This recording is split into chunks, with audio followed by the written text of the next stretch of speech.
朋友们，又是一台香港车啊，给大家看一下，这一台是真的是真爱了，最老的 Model S。然后呢，我发现我们现在已经成了我们香港同胞的专修店了，每天基本上5、6台这个香港车往我们这边跑，为什么呢？那就是咱们的技术好嘛，服务好嘛。给大家看一下什么问题？这个老的这种啊 Model S， 大家可以看一下里面整个的这些翻皮啊，包括这里满满的粗糙感。当时卖100万，我真的不知道特斯拉有什么勇气敢卖100万的。看这里，看这里，这些都要去给它处理一下。这个你看这种松弛感。除了这里以外啊，最大的问题还是前面。什么问题呢？又是压缩机跟转向机，是这个位置。我们给大家看一下老款的这个 Model S 啊，因为它的整个车架其实跟油车差不多，说的不好听，它就是拿莲花汽车的油车改的。来看这里啊，它整个的这一个转向机，这个电机这里出现了这种腐蚀，这个电机可能需要维修。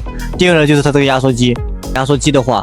大家都知道，它这个车将近有10年的历史了，这压缩机也到时更换的期间了。看这里这些位置都已经需要更换了。如果你的 Model S 啊，或者是 Model X 啊，因为年限使用太久了，需要维修压缩机啊，或者是空调转向机的时候呢，都可以联系我。